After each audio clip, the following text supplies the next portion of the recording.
এই ছেলে, ভালো চালচলন কি জিনিস? ভালো চালচলন সবাই বুঝে। কিভাবে বুঝে? মানুষে বলে যে লোকটার স্বভাব খুব খারাপ। কার কথা বলছো? আর তোর কথা বাদ দাও তো, ওকে দেখতেই ঘৃণা লাগে, ওর মুখ খুব খারাপ। এই দেখেন, মানুষ ভালো চালচলন বুঝে। কার কথা বলছিল? ওই যে আহমদ, খুব ভালো ছেলে তো, স্বভাব খুব ভালো, আমাদের এখানে এসেছিল, খুব ভালো ছেলে। এই দেখেন, মানুষ মানুষের চালচলন বুঝে। রাসূল সাল্লাল্লাহু আলাইহি ওয়াসাল্লাম বলছেন যে আমি দুই শ্রেণীর মানুষের সাথে বিচারের মাঠে কথা বলবো না এবং তাদের জন্য আমি সুপারিশ করব না। তার এক শ্রেণীর মানুষ হচ্ছে মালিকুন জালেমুন, স্বেচ্ছাচার জালেম অত্যাচারী নেতা। আর দ্বিতীয় শ্রেণীর মানুষ হচ্ছে রাজুলুন মারিক, যারা বিশ্বাসঘাতক, প্রতারক, ধোঁকাবাজ, মানুষের সাথে ধোঁকা দিয়ে কথা বলে, মানুষের সাথে ওয়াদা করে পূর্ণ করে না। এইসব মানুষের ব্যাপারে আমি বিচারের মাঠে কথা বলবো না। এই ছেলে, ধৈর্যের পরিচয় দিবেন। নির্বাচনের ভোট চাইতে আসেনি আমি। আব্দুর রাজ্জাক বিন ইউসুফ নির্বাচন করি না। অটোতে আপনি বসে আছেন, তো আমি উঠেছি, আমি উঠতেই ছেলেটা টান দিয়েছে, তো আমি আপনার মুখের উপরে গিয়ে পড়ে গেছি। তো আপনি বললেন আচ্ছা যাক, বসেন বসেন বসেন, কোনো সমস্যা নেই, বসেন। বসলাম। আরেকদিন একটা লোক অটোতে বসে আছে, তা আমি উঠেছি, উঠতেই টান দিয়েছে, আমি কথার কথা বলছি, ছেলেটা টান দিয়েছে, আমি গিয়ে তার মুখের উপরে পড়ে গেছি। তখন আমাকে বলছে আপনার চোখ নাই, আপনার কপালে চোখ নাই, হিসেব করে গাড়িতে উঠতে পারেন না। এটা একটা চালচলন। কোনটা ভালো? আগেরটা। এত ভালো বুঝি আমরা। দল সংগঠন ছাড়তে হবে, তাছাড়া স্বভাব, তোমার স্বভাব পায়খানার চেয়ে খারাপ হয়ে যাবে। জীবনে কোনোদিন ক্ষমতা দেখিয়ে, দলীয় দাপট দেখিয়ে, মানুষকে গালি দিয়ে, নিন্দে করে, জেল হাজতে দিয়ে, ক্ষমতা দেখিয়ে বেঁচে থাকার চেষ্টা করিও না। ভুল হিসাব। জুলুম যত বেশি হবে, তোমার ধ্বংস হওয়ার সময় তার চেয়ে ধ্বংসের সময়টা তত কম হবে। আপনাদের নেতার বয়স ছিল মাত্র 45 মিনিট, ফেরাউনের সময় ছিল তার চেয়ে কম। জুলুম, অন্যায়, অবিচার, ক্ষমতা, দাপট যত বেশি হবে, ধ্বংসের সময়ে ধ্বংস সবচেয়ে কম সময়ে হবে। এই কথা মুহাম্মদ সাল্লাল্লাহু আলাইহি ওয়াসাল্লাম বলে। বিচারের মাঠে হিন্দুদের পাপ নেকি ওজন হবে না। কেন? তাদের নেকি নেই। খ্রিস্টানদের পাপ নেকি ওজন হবে না। কেন? তাদের নেকি নেই। ইহুদিদের পাপ নেকি ওজন হবে না। কেন? তাদের নেকি নেই। যারা আকীদায় মার খেয়েছে বিশ্বাসে, যেমন কাদিয়ানি, যেমন শিয়া, এদের পাপ নেকি ওজন হবে না। কেন? এদের নেকি নেই। এই ধরনের যত মানুষ নিজেকে ভালো মনে করেছে কিন্তু আকীদা নষ্ট হয়ে গেছে, তাদের পাপ নেকি ওজন হবে না। আমি তাদের পাপ নেকি ওজন করব না। ইউখাজবিন নাওয়াসি ওয়াল আকদাম, তাদের মাথার সম্মুখভাগ আর পা একসাথে ধরে জাহান্নামে নিক্ষেপ করা হবে, ওদের কোনো বিচার নেই। আল্লাহ তাআলা বলেন ইদফা বিল্লাতি হিয়া আহসান। মুহাম্মদ সাল্লাল্লাহু আলাইহি সাল্লাম সমাজে কথা বলার সময় প্রতিপক্ষ যা বলে আপনি তার চেয়ে সুন্দর বলুন। মুহাম্মদ সাল্লাল্লাহু আলাইহি সাল্লাম মানুষের সাথে কথা বলার সময় মানুষে যা বলে আপনি তার চেয়ে ভালোটা বলুন। সমান সমান বলে যে সে ভালো নয়। যে বলতে পারে আচ্ছা ভাইজান আপনি গালি দিলেন, আমি আর কি বলবো, আপনাকে আমি কিছু বলতে চাচ্ছি না, আমি গেলাম, এইটা হলো ভালো। আল্লাহ আমাদের নবীকে এটা আদেশ করলেন। আমিও জীবনে খুব চেষ্টা চালাচ্ছি। একটা হলো মানুষের প্রতিশোধ নিব না জীবনে, যে যা পারবে করুক বলুক। আর একটা মানুষের পিছনে পড়বো না, বদনাম গীবত করতে রাজি না। সে আমাকে ধুয়ে ছেড়ে দিল, আপনি যা বলেন আমি তার উত্তর দিতে রাজি না। আল্লাহ তাআলা বলেন, জাদিলহুম বিল্লাতি হিয়া আহসান। মুহাম্মদ সাল্লাল্লাহু আলাইহি সাল্লাম মুখামুখি কথা বলার সময়, সমাজে বাক বিতণ্ড তর্কের সময় প্রতিপক্ষ যা বলে আপনি তার চেয়ে উত্তম ভালো বলুন। মুখামুখি কথা বললেও আপনার কথা যেন তার চেয়ে বেশি না হয়। আল্লাহ তাআলা বলেন, ফাবিমা রাহমাতিম মিনাল্লাহ লিনতা লাহুম ওয়ালাউ কুনতা ফাজ্জাল গালিজাল কলব লানফাজ্জু মিন হাওলিক। মুহাম্মদ সাল্লাল্লাহু আলাইহি সাল্লাম আল্লাহর পক্ষ থেকে বড় দয়া যে আপনি নরম আচরণের হয়েছেন, আপনার স্বভাব নরম, আপনার চাল চলন কোমল, আপনি কর্কশ স্বভাবের হলে মানুষ আপনার পাশ থেকে সরে যেত, কেউ থাকতো না। শুনুন, ফাফু আনহুম, মানুষকে মাফ করুন। যা বলেছে বলেছে, মানুষে বলেছে ও পাগল, ওকে জিনে ধরেছে। মানুষে বলেছে বংশের জন্য কলঙ্ক, জাতির জন্য কলঙ্ক। ছি ছি ছি ছি ছি ছি ছি, এটা কথা হলো? বলছে যে একজন আল্লাহ সপ্তম আকাশের উপরে থাকে, অথচ আল্লাহ হলো 360 জন। আল্লাহ কতজন? 360 জন। একে হত্যা করতে হবে, একে দেশ থেকে তাড়িয়ে দিতে হবে, একে জেলে বন্দি করতে হবে, ওর গায়ে ধুলা দিয়ে দে, কুকুর লাগিয়ে দে, জাতির জন্য কলঙ্ক। কত কি যে বলল, যা বলল আপনি মাফ করুন। মহান আল্লাহ বলেন, আস্তাগফির লাহুম, জনগণ আপনাকে গালি দিয়ে যে পাপ করেছে, সেই পাপের জন্য আপনি আল্লাহকে বলেন, আল্লাহ ওরা না বুঝে যে আমাকে গালি দিয়েছে, ওদের গুনাহ হয়েছে, তুমি ওকে মাফ করো। বলতেই পাবেন না কাউকে, গালি দিয়েছে দিয়েছে, বলতে পাবেন না, এই তুই কে রে, ওকে মারে তো লাগে 10-20 টাকা দিব, মারে। এগুলো হলো খারাপ স্বভাব, ঘৃণিত স্বভাব, শয়তানি স্বভাব, এগুলো নোংরা আচরণ। মুখ খুলবেন না। এই ছেলে, তোমাকে বলছি, তোমাকে কয়েকটা কথা বলছি, ক্ষমতা দেখিয়ে বাঁচবান। আপনি মহিলা মানুষ, দয়া করে আপোষে গল্প করবেন না। আপনার কাঁধের উপর দিয়ে যদি কেউ চড়ে চলে যায়, মুখ খুলবেন না। হ্যাঁ করে এসেছেন গল্প করতে করতে, আবার হ্যাঁ করে চলে যায় না। এগুলো হলো ঘৃণিত স্বভাব। আপনার স্বামী একজন কাপুরুষ, তার এটা প্রমাণ। তোমার বাপ একটা অযোগ্য বাপ, এটা তার প্রমাণ। নইলে তুমি মহিলা মানুষ সেখানে এসে হি হি করে হাসো, গল্প করো কেন? তোমার লালন পালনের ত্রুটি আছে। আপনি মহিলা মানুষ, ওই বাজার করতে ওখানে দাঁড়িয়ে আছেন কেন? বসে থাকেন, কষ্ট করে একটু বসে থাকেন, গল্প করিয়েন না।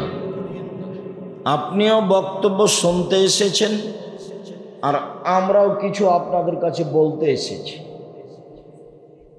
ভদ্রতা বজায় রেখে চুপচাপ বসে থাকেন, আপনার কিছু না কিছু আমি উপকার করবো ইনশাআল্লাহ।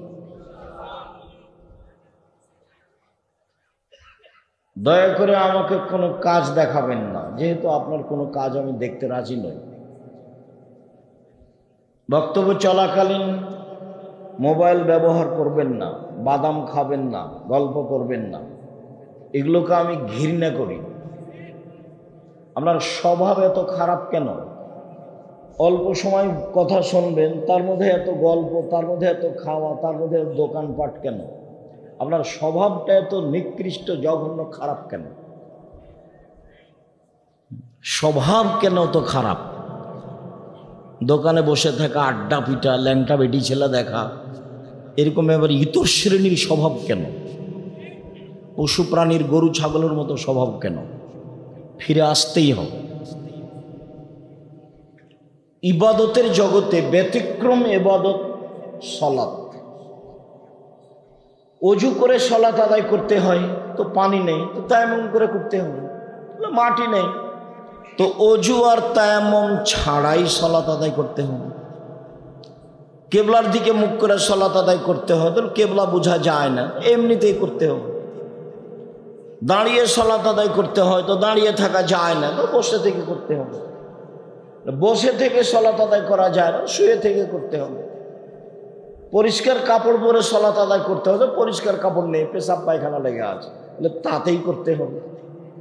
পরিষ্কার অপরিষ্কার কোনো কাপড়ই নাই, উলঙ্গ হয়ে আছে, বলে এই অবস্থাতেই নামাজ পড়তে হবে।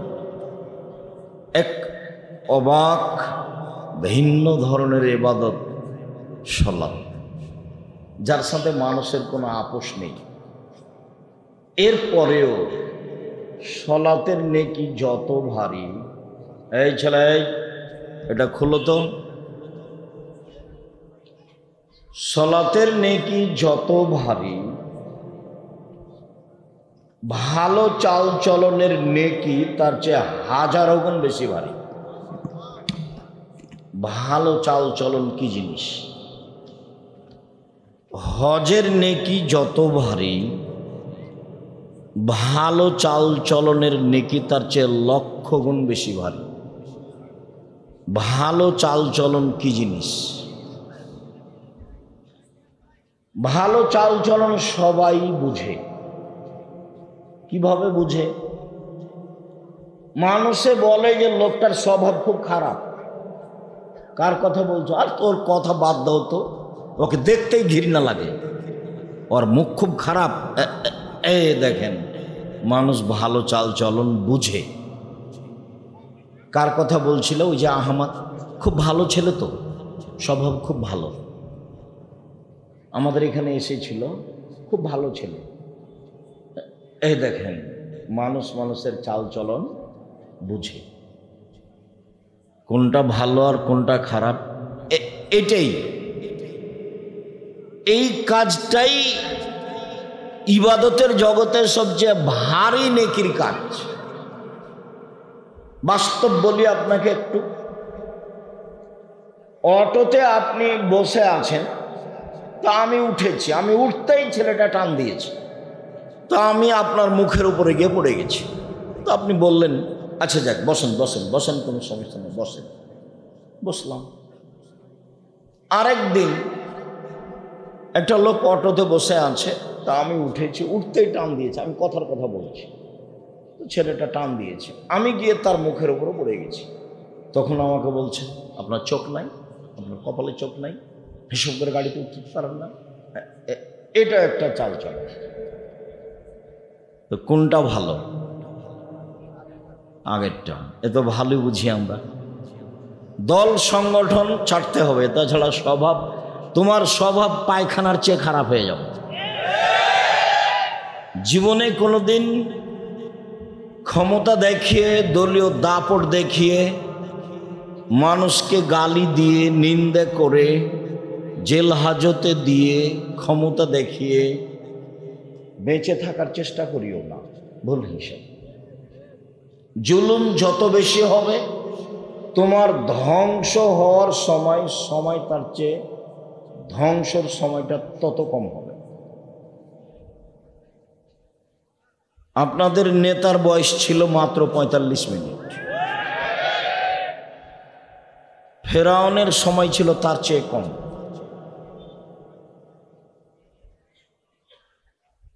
জুলুম, অন্যায়, অবিচার, ক্ষমতা, দাপট যত বেশি হবে, ধ্বংসের সময়ে ধ্বংস সবচেয়ে কম সময়ে হবে।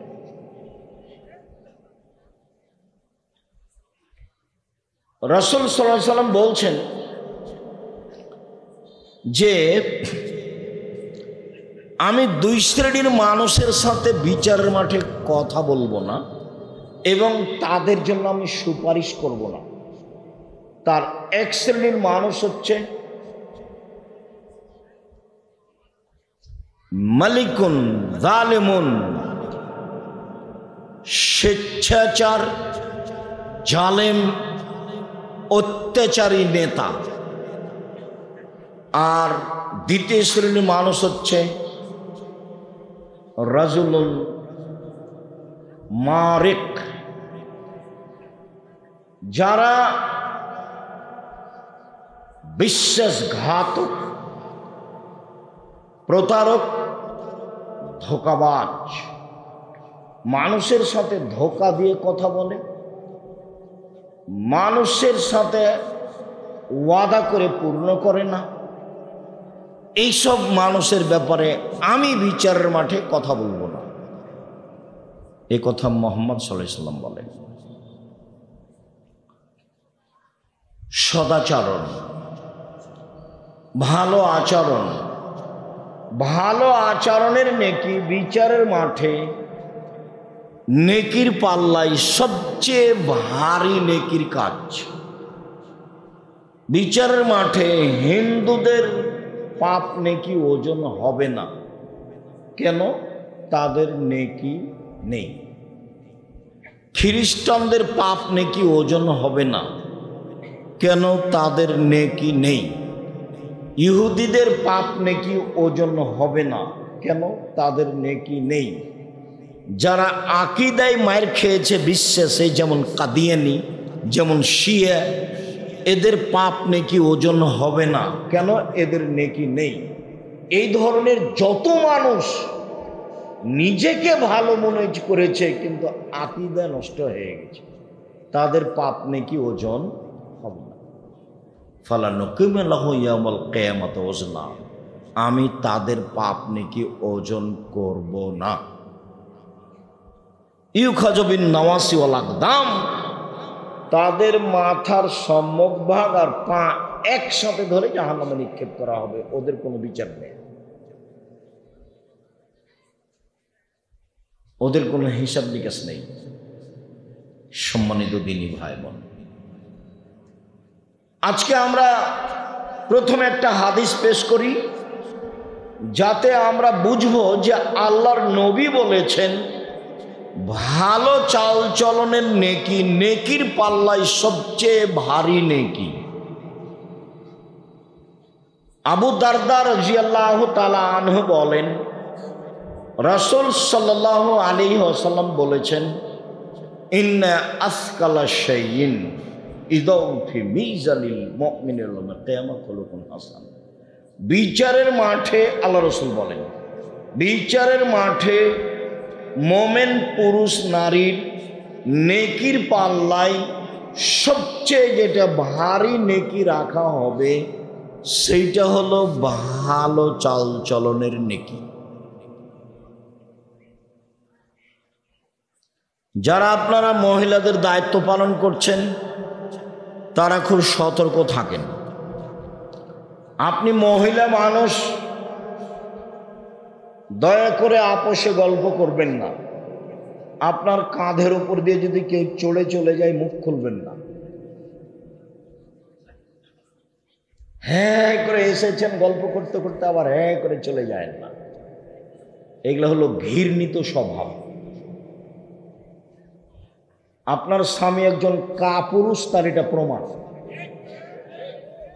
তোমার বাপ একটা অযোগ্য বাপ, এটা তার প্রমাণ। নইলে তুমি মহিলা মানুষ সেখানে এসে হি হি করে হাসো, গল্প করো কেন? তোমার লালন পালনে ত্রুটি আছে। সম্মানিত দিনী ভাই বোন, আমার সাথে কথায় সাড়া না দিয়ে আপনি এক খেলে আমার দিকে চেয়ে থাকবেন, আমি আপনার কিছু না কিছু উপকার করব ইনশাআল্লাহ। বিচারের মাঠে সবচেয়ে ভারী নেকির ইবাদত হলো ভালো চাল চলন। আল্লাহ তাআলা বলেন,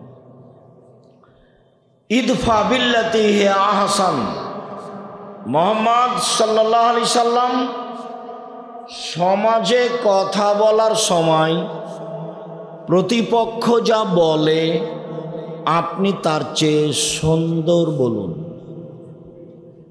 মুহাম্মদ সাল্লাল্লাহু আলাইহি সাল্লাম মানুষের সাথে কথা বলার সময় মানুষে যা বলে আপনি তার চেয়ে ভালোটা বলুন। সমান সমান বলে যে সে ভালো নয়। যে বলতে পারে, আচ্ছা ভাইজান আপনি গালি দিলেন, আমি আর কি বলবো, আপনাকে আমি কিছু বলতে চাচ্ছি না, আমি গেলাম, এইটা হলো ভালো। আল্লাহ আমাদের নবীকে এটা আদেশ করলেন। আমিও জীবনে খুব চেষ্টা চালাচ্ছি। একটা হলো মানুষের প্রতিশোধ নিব না জীবনে, যে যা পারবে করুক বলুক।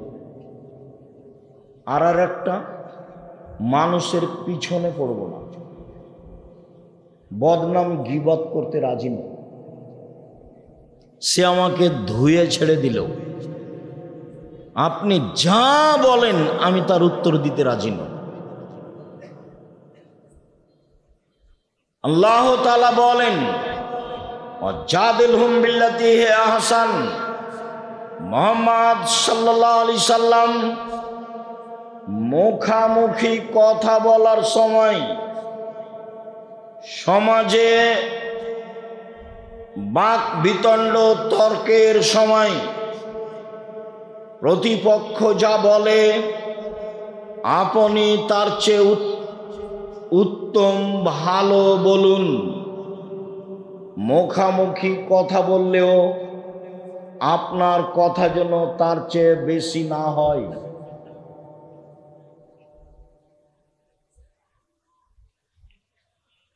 আল্লাহ তাআলা বলেন, ফাবিমা রাহমাতিম মিনাল্লাহ লিনতা লাহুম ওয়ালাউ কুনতা ফাজ্জান গালিজাল কলব লানফাজ্জু মিন হাওলিক। মুহাম্মদ সাল্লাল্লাহু আলাইহি সাল্লাম আল্লাহর পক্ষ থেকে বড় দয়া যে আপনি নরম আচরণের হয়েছেন, আপনার স্বভাব নরম, আপনার চাল চলন কোমল, আপনি কর্কশ স্বভাবের হলে মানুষ আপনার পাশ থেকে সরে যেত, কেউ থাকতো না। শুনুন, ফাফু আনহুম, মানুষকে মাফ করুন। যা বলেছে বলেছে, মানুষে বলেছে ও পাগল, ওকে জিনে ধরেছে। মানুষে বলেছে বংশের জন্য কলঙ্ক, জাতির জন্য কলঙ্ক। ছি ছি ছি ছি ছি ছি ছি, এটা কথা হলো? বলছে যে একজন আল্লাহ সপ্তম আকাশের উপরে থাকে, অথচ আল্লাহ হলো 360 জন। আল্লাহ কতজন? 360 জন। একে হত্যা করতে হবে, একে দেশ থেকে তাড়িয়ে দিতে হবে, একে জেলে বন্দি করতে হবে, ওর গায়ে ধুলা দিয়ে দে, কুকুর লাগিয়ে দে, জাতির জন্য কলঙ্ক। কত কি যে বলল, যা বলল আপনি মাফ করুন। এই ছেলে,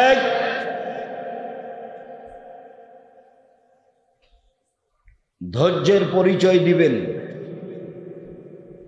নির্বাচনের ভোট চাইতে আসেনি আমি। আব্দুর রাজ্জাক বিন ইউসুফ নির্বাচন করি না। খ্রিস্টান আব্রাহাম লিঙ্কনের কাল্পনিক পদ্ধতিটা আমি পড়িনি। আপনাকে আমি পরকালমুখী করার জন্য এসেছি, এইটাই আমার সফলতা। অতএব যেসব স্বভাব খারাপ, অপছন্দ, তা আপনি আমাকে দেখাবেন না দয়া করে।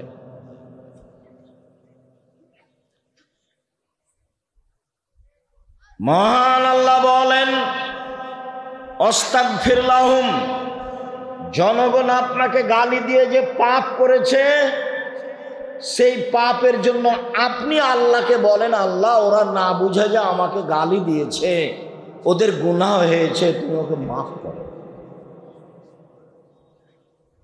এর নাম চাল চলো। বলতেই পাবেন না কাউকে, গালি দিয়েছে দিয়েছে, বলতে পাবেন না এই তুই কে রে, ওকে মারে তো লাগে 10 তো 20 টাকা দিব, লা মারে। এটা হলো খারাপ স্বভাব, ঘৃণিত স্বভাব, শয়তানি স্বভাব, এগুলো নোংরা আচরণ। মুখ খুলবেন না। এই ছেলে, তোমাকে বলছি, তোমাকে কয়েকটা কথা বলছি, ক্ষমতা দেখিয়ে বাঁচবা না। ক্ষমতা দেখিয়ে বেঁচে থাকার কোনো লাভ নেই। মানুষের বাড়িতে কাজ করে খাও প্রয়োজনে, চকলেট বিক্রি করে খাও। আসলে আমি চকলেট বিক্রি করে খেতে বলিনি, আমি বলেছি কম পয়সার ব্যবসা করো, লোন নিতে হবে না, শ্বশুর বাড়ি থেকে যৌতুক টাকা নিতে হবে না, এই কথা আমি বলেছি। এই ছেলে, উপার্জনের 4টা পথ। একটা হলো দিন মজুরি, সন্ধ্যায় টাকা শেষ হবে। দিন মজুরির টাকা কখন শেষ হবে? সন্ধ্যায়। আর একটা হলো চাকরি, মোটামুটি 25 দিনে টাকা শেষ হবে। কারো থাকবে 2-1 5 দিন ধার কর্জ করে যাবে। 3 জমি চাষ, সমান সমান বা লস বেশি। 4 ব্যবসা। তখন আল্লাহর নবী বললেন, পৃথিবীর মানুষ শুনে রেখো, আত-তাজিরু আস-সাদিকু আল-আমিনু ইয়াউমাল কিয়ামাহ মা শুহাদা সিদ্দিকুন আল-আম্বিয়া। সত্যবাদী বিশ্বস্ত ব্যবসায়ীরা বিচারের মাঠে নবীগণের সাথে থাকবেন জান্নাতে। তাহাজ্জুদ পড়ে নবীর সাথে থাকা যায় না। দিন রাত তাসবিহ তাহলিল জিকির আজকার করে নবীর সাথে থাকা যায় না। ব্যবসা এমন একটা কাজ যে সেই কাজ দিয়ে কার সাথে থাকা যায়? নবীর সাথে। আমি এ কথা বলিনি, এ কথা মুহাম্মদ সাল্লাল্লাহু আলাইহি সাল্লাম বলেছেন। তিনি বলেছেন বিশ্বস্ত সত্যবাদী ব্যবসায়ী, ওরা নবীর সাথে থাকবে। নবীর সাথে সরাসরি থাকবে ওই সব পিতা যারা 2টা মেয়ে লালন পালন করেছে, বড় হওয়া পর্যন্ত, বিবাহ শাদী দেওয়া পর্যন্ত। 2টা বেটির লালন পালন করেছে, বিবাহ শাদী দিয়ে দিয়েছে। এই বাপ নবীদের সাথে জান্নাতে থাকবে। তখন তিনি এই তর্জমার মধ্যমা এই 2টা আঙ্গুলকে দেখিয়েছেন, দেখো এই 2টা আঙ্গুল যেমন জমা হয়ে আছে, 2টা মেয়ের লালন পালন করবে যে বাপ, সেই বাপ আর আমি জান্নাতে এভাবে থাকবো।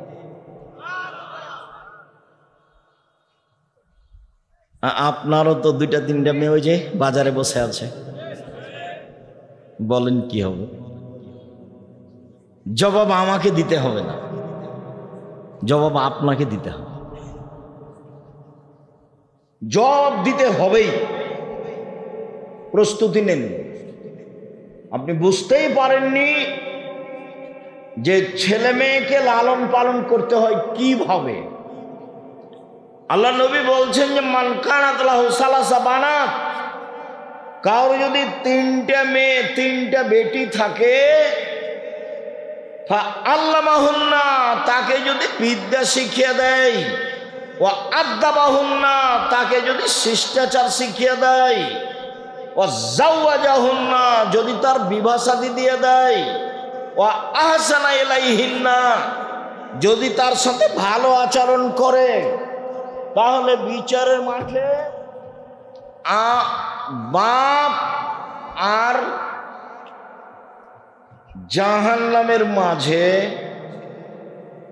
মেয়েরা থাকবে। জাহান্নাম থেকে ওইদিকে, আর বাপ থাকবে এইদিকে, আর মধ্যে থাকবে মেয়েরা। মেয়েরা বলবে আমার বাপকে জান্নাতে দেন, তারপরে কোনো কথা। আমি এ কথা বলিনি, এ কথা মুহাম্মদ সাল্লাল্লাহু আলাইহি সাল্লাম বলেছেন। আপনি নিজে পড়তে চাইলে আদর্শ নারী বইয়ে দেখেন, আদর্শ পরিবার বইয়ে দেখেন, উপদেশ বইয়ে দেখেন। দিন রাত এখানে সেখানে পয়সা খরচ করেন, এখন বই পুস্তক কিনেন কিনা আল্লাহই ভালো জানে। তবে মনে রাখবেন, জাতিকে কোনোদিন ফাঁকি দিনি। মুখে কলমে মিডিয়ায় জাতির সাথে আছি। জাতিকে কোনোদিন ভুল পথের দাওয়াত দিনি, কোনো স্বার্থ নিয়ে দাওয়াত দিতে আসিনি। 90 সাল থেকে মাঠে আছি। নিজ প্রয়োজন জাতির সামনে কোনোদিন পেশ করিনি, পয়সার বিনিময়ে জাতির সামনে কোনোদিন দাঁড়াইনি, জাতির কাছে কোনোদিন মাথা নত করিনি। মানুষের পয়সা নিয়ে আমাকে বাঁচতে হবে এই হিসাব আমি কোনোদিন করিনি। সম্মানিত দিনী ভাই বোন, মুখে বলেছি জাতির জন্য, কলমে লিখেছি জাতির জন্য, মিডিয়ায় এসেছি জাতির জন্য, জামিয়া সালাফিয়া গড়ছি জাতির জন্য, টেকনাফ থেকে তেঁতুলিয়া পর্যন্ত মক্তব গড়েছি, গড়ব ইনশাল্লাহ জাতির জন্য। আল ইতিসাম টিভি অনলাইন জাতির জন্য, আল ইতিসাম পত্রিকা জাতির জন্য। এতে আমি কোনোদিন কোনো স্বার্থ ভোগ করিনি। আমি আপনাদের জামিয়া সালাফিয়া পড়িয়া বেতন নিই না, আমি জামিয়া সালাফিয়ার কাছে ঋণী নই। আমার মনে বড় সাধ, এই দেশের মাটিতে আমি উন্নত মানের প্রতিষ্ঠান গড়বই ইনশাআল্লাহ।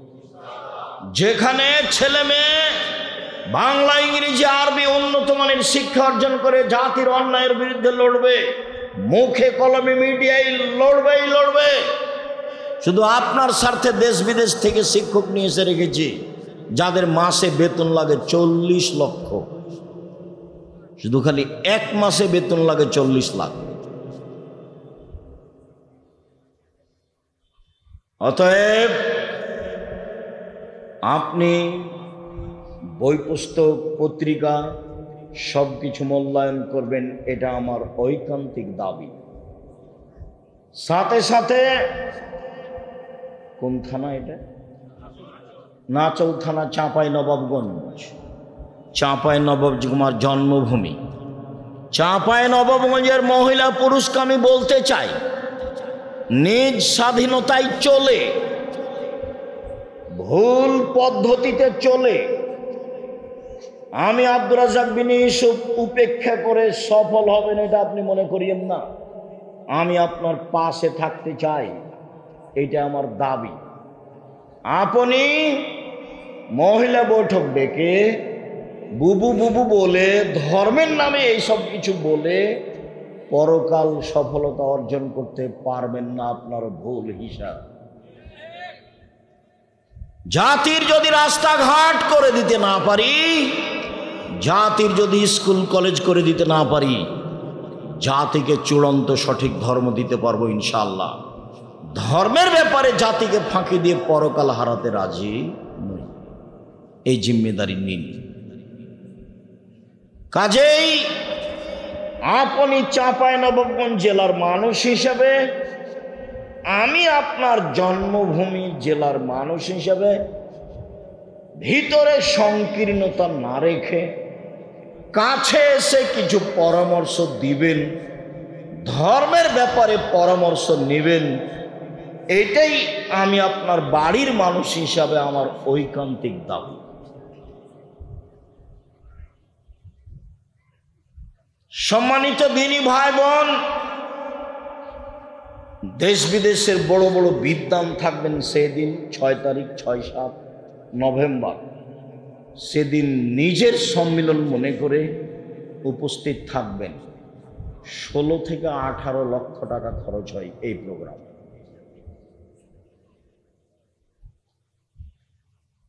আমি জাতির সেবায় পিছে হটিনি। আপনি কোনো দুর্বল সাইড উল্লেখ করে নিন্দা করে পিছনে হটলে ক্ষতি আপনার হবে।